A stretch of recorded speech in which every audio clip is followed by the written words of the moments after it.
It's 10 o'clock. This is Sky News at 10, our top story. Laughing gas outlawed after a Sky News investigation. Users could now face 2 years in prison. I don't know why the government's trying to take it away and all of that, but if they do, and if I find someone that still sells it, I'm still gonna try to get it and do it. Birmingham, Europe's largest local council, has declared itself effectively bankrupt. Its leaders apologise, but say the city is not unique.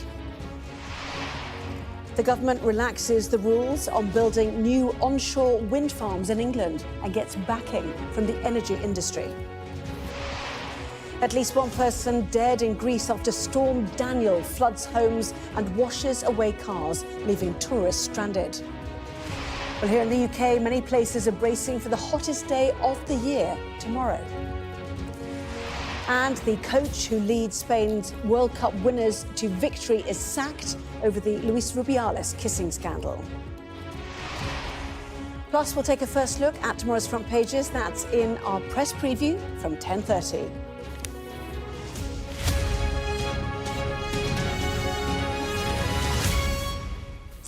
Hello there, good evening. Nitrous oxide, known as laughing gas, is a party drug, but it's now to be outlawed, given a Class C status. In February, a Sky News investigation revealed that there had been a spike in hospital admissions caused by people misusing laughing gas. Well, the Home Secretary said the move will make our communities safer, but critics say it will move the sale of the drug underground, making it potentially more dangerous. Well, Sky's Sajid Chowdhury did the original investigation and has tonight's report. An everyday party drug, also a tool for whipping cream. Now, nitrous oxide is set to be a banned drug. Why are you giving 2 years to people just to do this? Because we're not hurting no one. Like compared to weed, that it will get you high for kind of a lot of hours. Drugs, even worse, and it's kind of stupid for them to put you in jail just for something that will last you for 60, 80 seconds. There are serious health risks with misusing the drug. These young people told us they know when to stop. It's not when the government says so. There's no one to change anything, but I don't know why the government's trying to take it away and all of that, but if they do, and if I find someone that still sells it, I'm still gonna try to get it and do it. At the end of the day, I'm still gonna end up finding my way to do it, because obviously I'm not harming anyone. I like to do it for entertainment, for fun, and I don't really find the point of banning it. The Home Secretary might be disheartened to hear that. She says the British people are fed up with yobs abusing drugs in public spaces and leaving behind a disgraceful mess for others to clean up. She's promised a zero-tolerance approach to what she called antisocial behaviour. If you're caught using laughing gas as a drug, you could be hit with a hefty fine or face jail time. Have a look at these images from the borough of Kensington and Chelsea. An estimated 13 tonnes of nitrous oxide canisters picked up after the Notting Hill Carnival. Over the years, particularly our industry has grappled with this persistent issue of nitrous oxide sale and consumption. And it's been exacerbated really by the regulations being too weak, rendering licensees, authorities ill-equipped to combat the problem effectively. But I really think that we need to draw our attention to how much of an impact this has had. Just to give you a really simple example, we are having balloon sellers or nitrous oxide sellers now standing outside of venues and in parks with literally card machines selling balloons. In February, Sky News revealed how corner shops sell nitrous oxide without verifying customers' ages. It led to the Prime Minister promising tough action. The government's own advisory body on drugs said it didn't merit a ban on the use of nitrous oxide. There's no evidence that criminalisation is an effective deterrent, but there's lots of evidence to show that criminalising young people and enforcement crackdowns can be actively harmful. Criminal records are harmful to young people. Putting additional burdens on the police is a major problem. This is a health problem. Let's deal with it as a health problem and have public health solutions. The drug that could once make you laugh doesn't seem so funny now. By the end of the year, misusing nitrous oxide could land you with a criminal record. Sadia Chowdhury, Sky News in London. Chowdhury is outside the Home Office for us this evening. So a party drug with powerful medical consequences, Sajia, which led to your investigation and what we've seen today. Yes, throughout the course of our investigation, we spoke to numerous people, some who had ended up being partially paralysed from misusing nitrous oxide over a long period of time. Others, we heard, had lost sight in their eyes, some people losing feeling in their fingers and toes, so a range of different things. And you might remember that we did some undercover filming inside corner shops to reveal how easy it was to purchase nitrous oxide over the counter, with shopkeepers providing balloons inside the packet and not asking for anything in terms of like age verification. That led to the Prime Minister being asked in Prime Minister's questions about the Sky News report. He promised to look into this and promised tough action, and went to the Advisory Council of the Misuse of Drugs, which is the government's own appointed advisors on this issue. Now it seems that the government has gone against what the experts had said, even the ACMD's advice. And the people we're speaking to today say that they're worried that this won't end up reducing the harm on young people, but increasing the harm on young people in terms of things like preventing them from seeking medical advice because they fear the legal consequences, and things like potentially criminalising tens of thousands of people. But the government is adamant that it is taking a zero tolerance approach to this by banning it, so that by the end of this year, the sale and use of nitrous oxide could lead you with a hefty fine or a prison sentence. Sajia, at the Home Office, thank you. It's Europe's biggest local authority and serves a population of more than 1.1 million people. But now Birmingham has announced it is effectively bankrupt and has halted all non-essential spending. The council was hit with a bill for more than £1 billion to settle equal pay claims. Sky's Midlands correspondent Becky Johnson has been looking at what it means for people who live there. Birmingham is officially broke. The City Council, the largest local authority in Europe, is effectively bankrupt. Services for more than 1.1 million people are now under threat, and the Labour leadership under pressure to explain and apologise. For anybody who's suffering across the city, you know, anything that impacts them that the council has done wrong, we'll hold up our hands and we will say sorry for. We've seen local government being cut. We've had the council itself has lost over £1 billion worth of funding as a result of consecutive Conservative governments. This has been ongoing. It's not just unique to Birmingham. What is unique to Birmingham is the council faces a £760 million bill for equal pay claims it still owes after a court ruling in 2012. A botched IT upgrade could cost £100 million, and leaders also blame inflation for the £87 million black hole in the current budget. But the Tory opposition blame mismanagement. They've been telling the public there was going to be a golden decade to get re-elected, while in fact we now know they built it on fool's gold, where the accounts haven't been signed off and there's no actual allowance made for the debt that they owe. It's not the first council to announce effective bankruptcy, but it is the largest and provides housing for families in places like Hall Green, which has one of the highest levels of child poverty in the country. We speak to families all the time who have really bad problems with mould or mice infestations. Our concern is what little maintenance and support there is available for these families will slowly eke away until there's precious little left.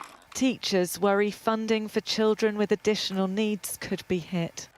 We rely on that money to be able to get the resources we need for our pupils and to pay for additional adults. We have a speech and language therapist that we pay for that comes to school. Without that funding, we would struggle to provide that. We won't know exactly which services will be cut until decisions are made in the coming weeks.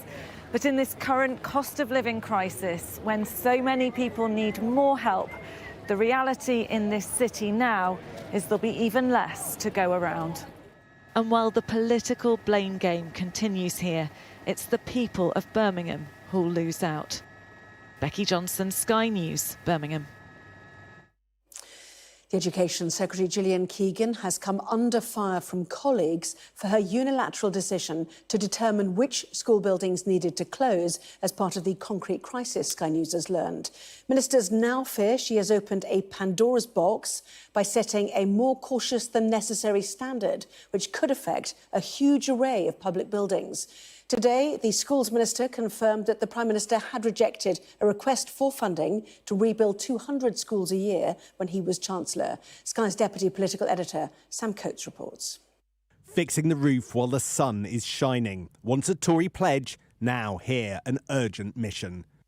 At this school in Luton, the costs of the concrete crisis are inescapable.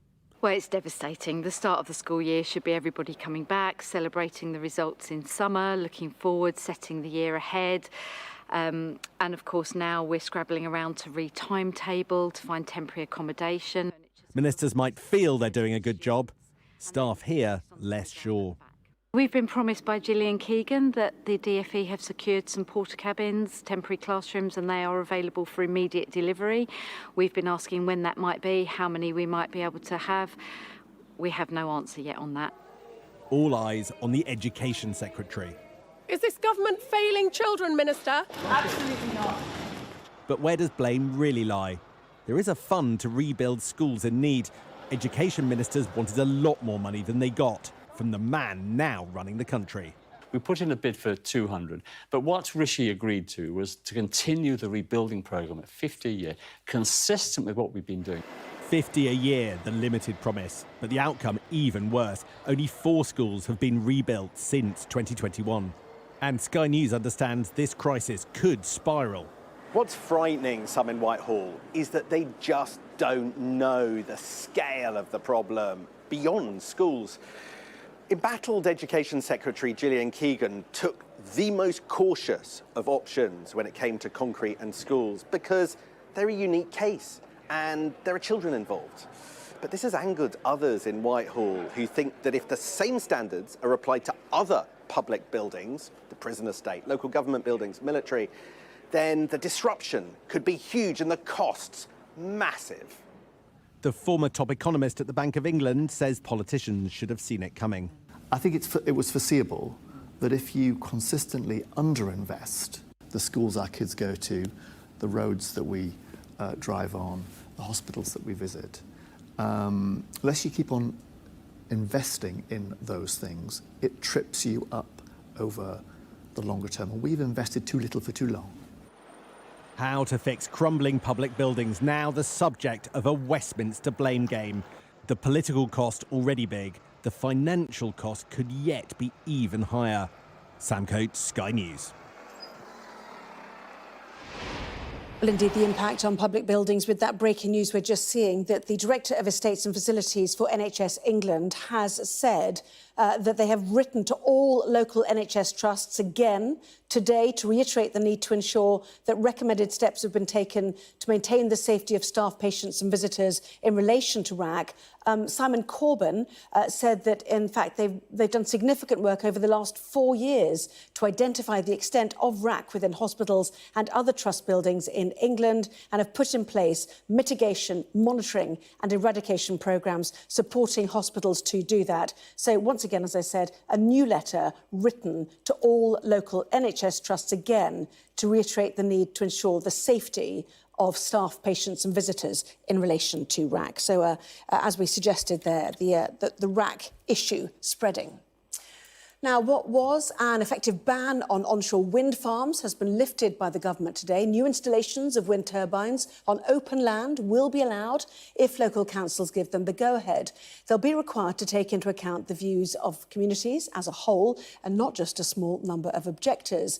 It's a move which has been welcomed by the energy industry. Our climate change and energy correspondent Hannah Thomas-Peter explains. Since 2015, it has been almost impossible to build onshore wind farms in England. Objections from just one person, able to stop new projects in their tracks. Residents living near these turbines outside Scunthorpe can't see what all the fuss is about. The coal-fired power stations they sort of got rid of, and we've no gas here, so we're all electric. So obviously that's what we need. New clause 43 on onshore wind. Increasingly, the government agrees, lifting an effective onshore wind ban as part of its energy bill and heading off a Conservative rebellion from the Green wing of the party. The policy intent is not to allow a very limited or even a single objection to ban a planning application. And the statement is explicit that local communities willing to host onshore wind farms should directly benefit, including potentially through energy discounts. But those resisting the clean power revolution are less pleased. This is a recipe for energy disaster. And I could talk at length about what is wrong with the net zero proposals. Banning cars, banning oil boilers, banning this, banning that. That's not what we do as Conservatives. Downing Street has some thinking to do. The tension over the energy bill, the competing interests reflect a much broader problem for the Prime Minister. And that's that getting to net zero carbon emissions has become an election issue, and his own party can't agree on how to do it. And that has created a political opportunity. I'm afraid the government has bottled it on onshore wind. Even after today's change, it will be easier to build an incinerator locally than an onshore wind farm, and that is ludicrous. Labour would properly sweep away the onshore wind ban. That would cut bills for families across Britain and deliver energy security. Whatever the bill's limitations, some in the industry say any progress is welcome. This is a landmark and a huge leap in the right direction in terms of making sure that onshore wind is part of the mix again. It puts the decision-making in the hands of local people, and that's really, really important. A long-awaited shift on a controversial subject, but the fight over onshore wind is far from over. Hannah Thomas-Peter, Sky News in Westminster. 300 people are stranded at an airport on the Greek island of Skiathos tonight after cars and homes were flooded after unprecedented rainfall. Just weeks after enduring extreme temperatures and deadly wildfires, central Greece has been hit by Storm Daniel. Cars have been swept into the sea and police ordered vehicles off the streets in the worst affected areas. Sky's Europe correspondent Siobhan Robbins has the latest. In Greece, after record fires, floods. Storm Daniel has been battering central and western parts of the country since Monday. The power of the water washing cars into the sea. In the port city of Volos, it turned roads into treacherous rivers as the mayor pleaded for people to stay inside. Look at the water here now. It's going to sweep people away in a little while. Look at this. Look at the bridge. Please, I'm saying one more time, stay at home. Do not go out. Things are dangerous. Human life takes precedence. Stay at home, I'm begging you. On the holiday island of Skiathos, tourists reported flash flooding and power cuts as water flowed into houses on lower ground. People have been told to stay in their hotels, with ferries and flights cancelled. For the last 24 hours, the rain hasn't stopped and the levels of water just keep getting higher. So for now, yeah, it's a bit worrying. Becky was meant to be celebrating her birthday with her family when the storm swept in. We haven't really been told anything. We've got a few emergency alerts saying from local warnings from the police saying do not leave your hotels, but from the tour operators, from the hotel, we received absolutely nothing. As emergency services in flood-hit areas helped get people to safety, police in 3 places have banned vehicles from the roads until the storm has passed. More than half a metre of rain is forecast to fall on some communities in the next few days. Fresh punishment from Mother Nature in this grueling summer. Greece has been battling wildfires for weeks. On roads, flames forced thousands of tourists to flee in July, whilst the biggest blaze ever recorded in the EU has just been brought under control in Dadia National Park. Now, summer storms are also proving fatal, bringing new misery for people in Greece. Siobhan Robbins, Sky News. The body of a young girl has been recovered from the sea in County Cork. The alarm was first raised around 20 to 5 this afternoon after reports of a girl entering the water at Fountainstown Beach near Crosshaven. The Coast Guard, the RNLI and other rescue services took part in a search operation before the child was removed from the water. Well, much of the UK is sweltering under extreme temperatures in the first week of September. The Met Office has put out a hot weather alert for most of England, with the forecast saying tomorrow could be the hottest day of the year so far. Sky's Dan Whitehead reports. Making the most of the last or the first of the summer sunshine. A few thousand filled the Cotswold Country Park and beach, playing on the sand and out in the water as temperatures continue to rise. It's lovely, yeah. I think it's just a nice end to the summer, isn't it? Are you looking forward to going back to school tomorrow? Yes. You are? Even in this weather? Yes. I mean, it's been a bit abysmal, hasn't it? This is gorgeous. Long awaited. Yeah, we brought lots of board games and stuff because we thought it was going to be really bad weather this week, but obviously not. We've been outside the whole time. Too hot. Too hot? Yeah, I want the cold back. But before the cold returns, it's going to get hotter. It's led officials to upgrade its heat health alert system. The UK Health Security Agency and the Met Office have issued an amber warning in 8 regions across England. That's currently in place until Sunday evening, with the heat continuing to build over the next few days. Forecasts have suggested that temperatures on Wednesday and Thursday could reach up to 32 degrees Celsius across parts of the south and southeast, while 1 or 2 places could even hit 33 degrees, exceeding the highest temperature of the year so far in June. After a washout summer, this last blast of summer heat is welcome news for many. But an amber alert is a warning that comes with advice, meaning that people of all ages could be impacted by the heat, putting the NHS at risk. It's possible that we could be seeing an increased number of people trying to call 999 and accessing the 111 health service. And we also would expect to see a rise in number of people going into hospital. A balmy September isn't unusual, but pushing above 30 degrees is. We have had 30 Celsius in September a couple of times in the past. 2016 was an example, but before then you had to go back to the 50s. So it really isn't usual for us to be topping 30 at this time of the year. It wouldn't be a British heatwave without a European comparison. It could be hotter here than Athens or Ibiza. Temperatures will start to fall from next week. Dan Whitehead, Sky News, in the Cotswolds. A former leader of the American far-right group, the Proud Boys, is due to be sentenced tonight for his part in the 2021 Capitol riots. Enrique Tarrio has been convicted of charges, including seditious conspiracy. Well, let's go live to our US correspondent, James Matthews, in Washington. And sentencing, in fact, happening right now, James, for the former national chair of the Proud Boys, and a hefty jail term expected, even though he wasn't actually there on January the 6th. That's right, Anna. Good evening. Yes, in the dock in an orange prison jumpsuit is Enrique Tarrio, chief organiser of the Proud Boys, who were in the vanguard of those January the 6th riots, an attempt allegedly to keep Donald Trump in power. His defence has been arguing he was a misguided patriot.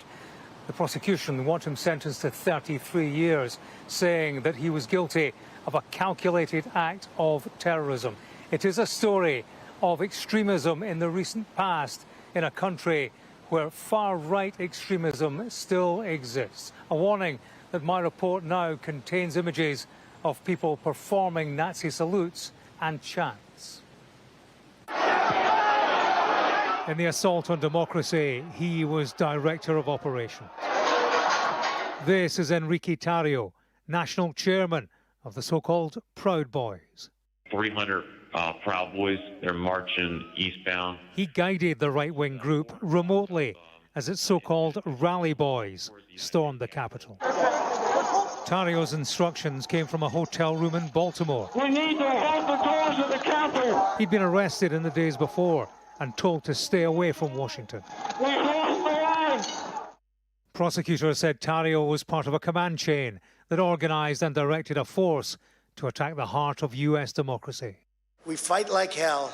Donald Trump was cited by Tarrio's lawyers as his inspiration behind January the 6th. Some of the guys that are in there for the J6 stuff, they're going to be in there for a while. They're political prisoners.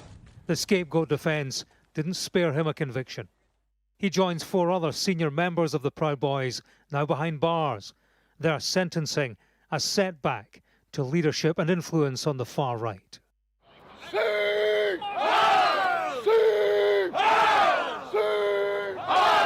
Today, it looks something like this. What we need to do is show other white men that they can stand up too.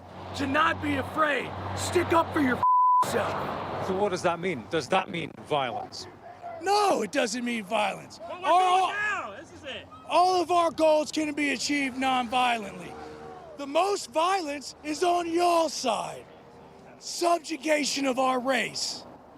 This was a demonstration in Orlando, Florida, of neo-Nazi groups at the weekend. What power? This is a small gathering on an overpass in Orlando. The question would be, does this develop into something bigger? The kind of something that this country has experienced in its recent past.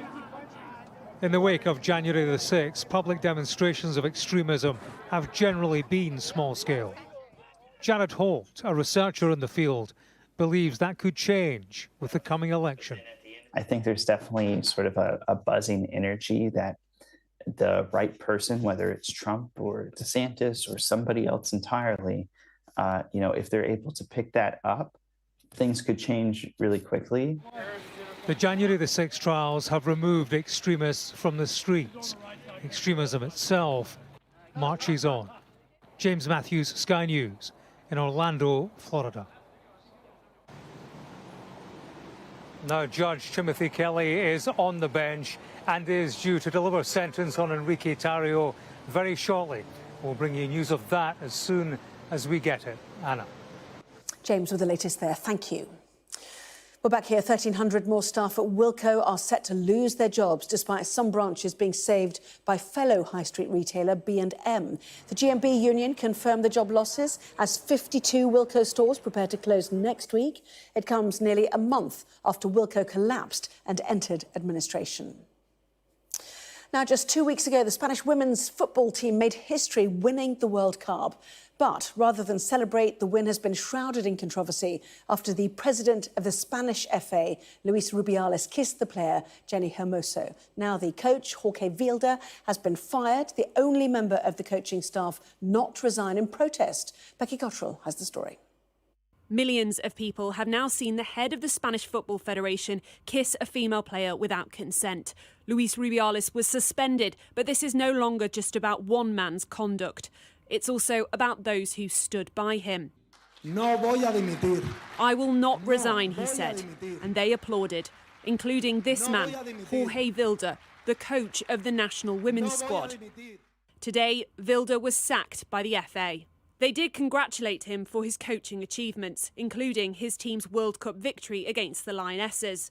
No mention of complaints from players about his management style, long before the kissing scandal involving his former boss. They should have done it before. This is what players have been asking for a year now. One of the things we were wondering in the feminist movement is why would it take so long to fire someone that no one is supporting anymore? Not the players, not the teams, not the FIFA, not anyone. Vilda's replacement is former player Montse Tomé, the first woman to coach the women's side, which is still very much in the spotlight. Player Jenny Hermoso could now pursue legal action against Rubiales, with Spanish prosecutors opening a sexual assault probe. Yesterday, the national men's team finally came out on camera to denounce the kiss that led to all of this, over 2 weeks later. We want to reject what we consider to be unacceptable behaviour on the part of Mr Rubiales, who has not lived up to the institution he represents. We stand firmly and clearly on the side of the values that sport represents.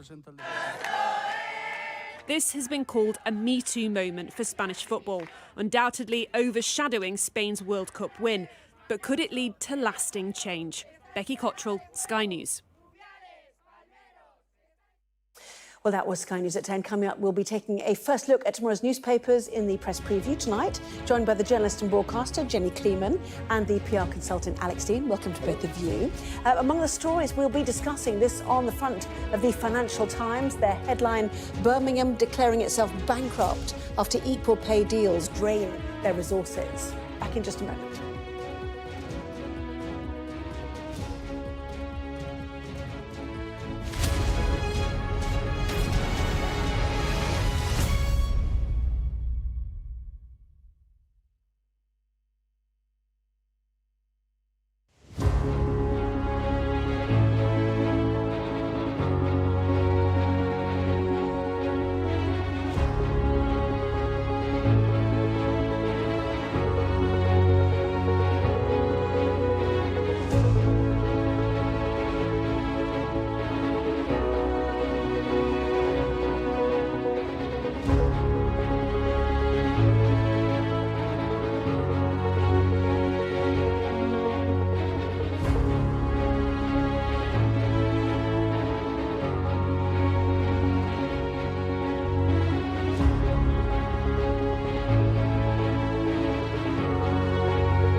Well, this is Sky News. In just a moment, the press preview, a first look at what is on the front pages. First, though, a reminder of our top stories this evening.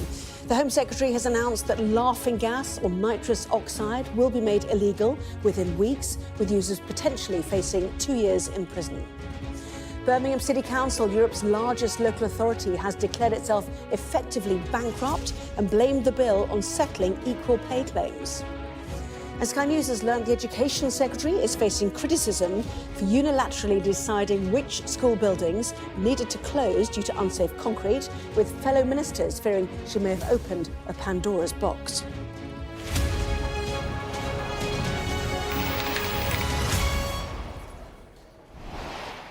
Hello there, you're watching the press preview, a first look at what is on the front pages. Time to see then what's making the headlines with the PR consultant Alex Dean and the journalist and broadcaster Jenny Kleeman with us from now until just before midnight, and welcome to both of you. Thank you.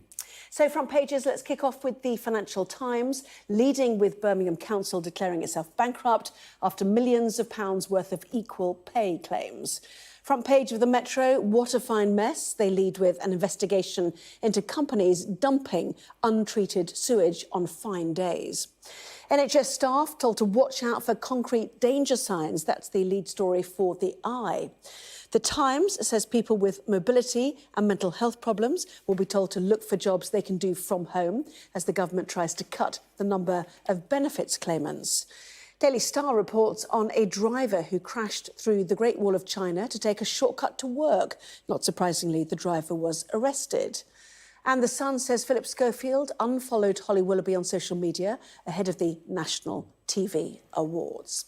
Well, quick reminder, don't forget to scan the QR code that you'll see on screen during the programme, and you can check out for yourself those front pages while you listen to our guests. So let's head straight to them, to Jenny and Alex. Welcome to both of you. So, Birmingham, let's go to that first of all. Another council, Alex, in financial difficulty. Talk us through the basis of this. It's IT and it's equal pay claims. It's a long-standing issue, but it now bites Europe's largest local authority. And to use the terms that the unions concerned have been using, men's jobs and women's jobs, or jobs that tend to be female-dominated, which have received lower rates of pay and lower bonuses, not just over a month or two either, but over very long periods of time. And Birmingham, whoops, would you believe it, opened a cupboard, looked in an envelope and found they had another £760 million of liability outstanding. Having already paid out, I think, £1 billion pound figure. Yeah. And what this has meant is that effectively, using Section 114, they go back, they pare down what they do to an absolute minimum of council activities. If you live in Birmingham, don't worry, the council still exists, they're still going to do their basic responsibilities, and it's an open plea to national government, now come and help us out. So an awful lot of things that the council normally does will be abandoned, essential services will not be. So do you cut the grass in parks? What sort of, clearing and cleaning will be underway? Who knows? As Alex said, the conversations are underway. It's not the first council that has had this issue, though. No, but it's a very large council, largest in Europe, 1 million people affected by it. I would just say I don't necessarily agree with this headline. It declares itself bankrupt after equal pay drains resources. You could put it another way, which says after failing to pay women what they were due meant savings for years that they now have to pay back. I mean, this is completely avoidable. This is mismanagement. There's also £100 million worth of lost money from this botched IT failure. And it's a real shame because Birmingham was meant to be having this golden decade after the Commonwealth Games last year. You would be very worried if you were living in Birmingham, and some of the people from the most deprived households in the country do live in the area that is looked after by Birmingham City Council. The worry is that this is a sign of things to come. There are other local authorities who are using their reserves for day-to-day spending, and there is this eternal tension between local government and central government. Central government thinks local government manages things badly. Local government thinks central government doesn't give them enough money. There will always be this backwards and forwards, but there has been a real strain on finances in the decade of austerity for local government organisations. Well, I was going to raise exactly that. Are we once again seeing another austerity legacy story? The schools is one, as we know, which we'll come on to in just a moment. Here we are, though. We know that councils lost some of their treasury cash during this period, and ultimately, they couldn't make it work long term. Well, Jenny is definitely right. There's a tension between national and local government. You're also right, that's been with us for as long as we've had both forms of government. Unfashionably, I'm a strong believer in local government. I think we should devolve more and let local governments make more decisions. But to be clear, a greater settlement would just have meant more money for this payout, which almost certainly still wouldn't have been met. This is a huge liability. 1.7 billion, even if they'd been given a quite significantly larger grant over years, they still wouldn't have been able to meet this. Add on top the incompetence over the £100 million IT debacle. It's very difficult to see this as anyone else's fault than Birmingham Council. Well, I think I heard they were £800,000 short after, Treasury withdrawals of cash. Woking was another council that was building projects as well. Yeah. As you say, more possibly to come. More to come on the RAAC issue too, concrete. Yes. Now we're turning our attention to the NHS, to hospitals. Start looking out for it, they're told. The anatomy of a story. What are we on? Day 3 of this. It's now, the focus is on the NHS. There have been pictures all over the news of hospitals propped up with, temporary scaffolds, iron bars. Terrifying if you're a patient in there. Also, we've been talking about the prison estate. We've been talking about military barracks. This is going to be going on and on through successive government departments. And it is incredibly worrying and also totally avoidable because people have been banging on about this kind of concrete for a long time. And there is a lot of buck passing. The fact is, I think, if you are the Secretary of State for Education or for Health, the buck should stop with you, regardless of who might, on paper, be responsible. We started with schools because nobody wants to see children in their classrooms being crushed by a ceiling falling in. Next, we have the NHS. Nobody wants patients in that position. Prisoners don't have a choice of where they're going to be. It's going to go on and on, maybe in order of emergency. But, we saw this coming. People have been reporting on this for a very long time and, secretaries of state should have acted sooner. And in hospitals, of course, this has been explicitly known for longer. There are hospitals which have these metal kind of girder things that have been put in place. When they thought these ceilings were a bit more stable than it turns out they are, they put in these, including in operating theatres and down long corridors and so forth. So this has been a feature of some hospitals for some time. I have a different bet about where it goes next, given my background, which I think magistrates' courts are very likely to be the next one. If you think about the round of court closures that we've seen in recent times, what got closed was the nice Victorian building that could plausibly be turned into a hotel and didn't come up to disability access standards. And what the work got moved to was the 1950s to 1990s type concrete building. And we've already got an enormous backlog of work in our court system because of coronavirus. Close the courts because of this. It's going to get even worse. Well, the slightly alarmist second paragraph in this I story, the I learns structural failure cannot be fully ruled out as desperate managers in 7 hospitals fight to prevent what they call catastrophic failure from the crumbling concrete that has closed schools. And in fact, tonight, the Director of Estates and Facilities for NHS England has written to all trusts saying that they need to ensure all recommended steps have been taken to maintain the safety of staff, patients and visitors. This is Simon Corbyn saying that the NHS has undertaken significant work over the last 4 years to identify the extent of RAAC within hospitals and other trust buildings and have put in place a national programme with mitigation, monitoring and eradication in line with expert guidance from the Institution of Structural Engineers. Well, the thing is that hospitals, you can't suddenly work remotely in a hospital. You can't do it from home. This is a real crisis. And, there is such pressure on government to be able to say we've built X number of new schools or new hospitals have been created on our watch. It isn't so sexy to say, oh, we actually rebuilt the roof that was made of the wrong thing. And this has potentially enormous implications because there's nowhere for patients to go in these cases. Well, see, I don't envy Mr Corbyn his efforts to try and keep hospitals open and assess what's going on, not least because the same people are now who have the expertise to diagnose, effectively, this condition in concrete, which is not straightforward, presumably, because it had been missed before as people did their reviews and surveys and signed off buildings, which turns out are not now safe. The same relatively small group of experts are being sought for all of these things. So if you're, even on the facts that, as we know them so far, which from the Secretary of State for Education seems to be that things which have been signed off now seem unsafe, if you're going to have the seal of assurance that this building is OK, who is going to give it to you? Because the same small group of professionals being pursued by hospital managers, school managers, those in charge of the prison estates, courts, and so forth. Council buildings. It's the next new business to be in, obviously, isn't it? But the complexity, because you might have asbestos there, you can't just drill in, see if there's RAAC. You've got to go in the right way. And perhaps, Gillian Keegan needs to bear that in mind when she tells schools off for not responding to the questionnaire. Just very quickly on that, did she open a Pandora's box? Did she jump the gun? Who sanctioned her with this decision to close these specific schools, the 104, that we heard about? What of other... Was the rest of Cabinet warned about it, do you think, before they returned on Monday to Westminster? Don't know. And whilst we're always fascinated by process stories, most people tend not to be. But I tell you what, it's the flip side of what Jenny was saying about the buck stopping somewhere. If the Secretary of State was presented with facts like this, and, basically the roof may fall into a classroom full of children, I'm glad she acted as she did. OK, safety first. To the Times now. Energy discounts for customers who back local wind farms. The government, one might say, coming kicking and screaming to changing the rules for England, at least, to theoretically make it easier for onshore, so on land, wind farms to be built. And the idea is that you reward communities, you give them payback, which we see in other parts of the world, like oil, rich areas. I think this sounds like quite a smart idea. This isn't part of policy yet. This is one of Michael Gove's ideas, which is that local communities, if they accept onshore wind farms, that maybe they should have reduced bills. I think this is a good idea. This is sensible. We need more of this kind of thinking. Then people can choose to move into an area and have cheaper bills, even though there's a wind farm. I mean, I find all of this quite depressing in that, as I always say, I was old enough to remember COP26 less than 2 years ago, when everyone was saying, onshore wind farms, it only takes 2 years to put one of them up. If we had been able to do this 2 years ago, we would already have them. It is a cheap form of energy. It is the quickest new form of energy to put up. It is ridiculous that it's taken this long for these amendments to this bill to be made. More of this, please. We need energy independence.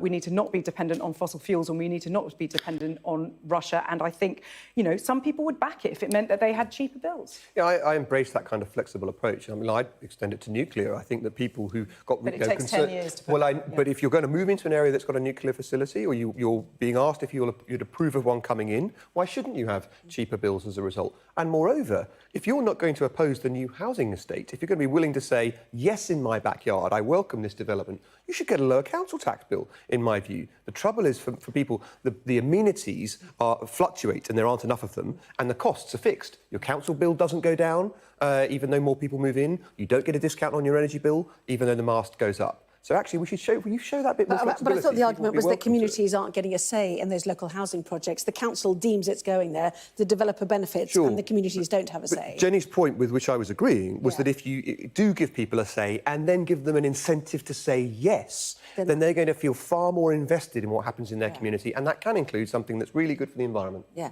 and the difficulty is the Conservative Party is more protective of the NIMBY. The NIMBY is the person, in their mind, who's worked all their life, put their money into their house with a beautiful view, which is then ruined. So is the NIMBY a sort of supported entity for some parties? No, I think the NIMBY is a figment of certain imagination. I think people are more flexible than that. There may be some people who feel that way, but I think there are many more people who would much rather have cheaper bills and us not being beholden to rogue states and having our own source of energy. I agree with you. It may well be the case on something like this. When it came to the HS2 and the Cheshire Ammersham by-election, I can tell you NIMBYism is well, they may have a very strong point, right? But it definitely exists. Very quick one, if you don't mind. Arm shares, front page of the Financial Times, suggesting some big companies are buying in. Is that right? Yes, let's be clear, that more than 90% of Arm... Explain the company first of all. Arm is a UK-based chip manufacturer, and it's been owned for some time now by SoftBank, which is only, in its IPO, selling a little under 10%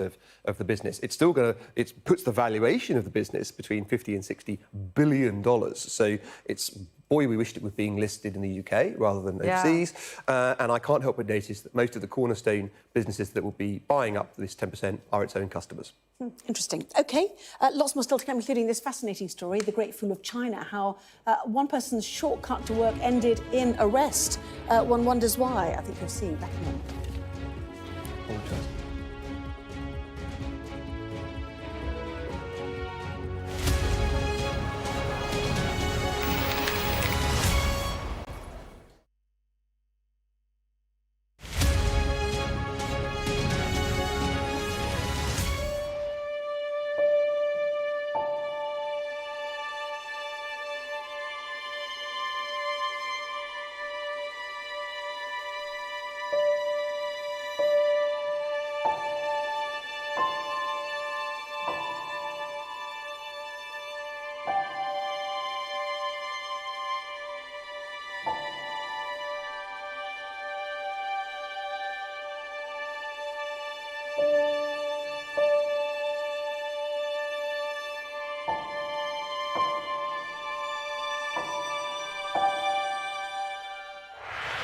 The pound has rallied. Moderation. Interest rates peaking. I'm up at 6%. The highest for 14 years. Will that be the peak? Will it be a little bit lower? It's closer to a potential crash. So many words, so many meanings. But what do they mean for you and your finances? Stay up to date on Sky News. They have breached the road. There is a lot of gas being fired all around us. शांति से इनको समझाओ वरना ये हम लोग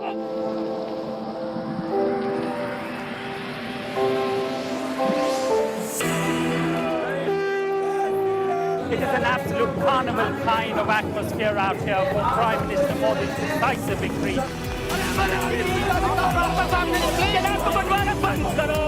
These students are defying the prohibitory orders and now they're going to be arrested. We aim to be the best and most trusted place for news. The roads have been inundated. The only way out is to get people by boat.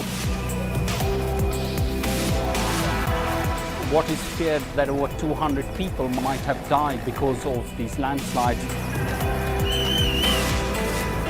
This on any given day would have been bustling with people, but today it's absolutely deserted. This is one of the most sensitive areas of northeast Delhi where there's been clashes. I'm Neville Lazarus and I'm Sky's reporter based in Delhi.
Well, some breaking news for you coming from Washington concerning the January the 6th Capitol riots. Just getting the sentencing for the former Proud Boys leader, Enrique Tarrio. He will serve 22 years in jail, the longest sentence yet in relation to January the 6th. Let's get the very latest from James Matthews in Washington.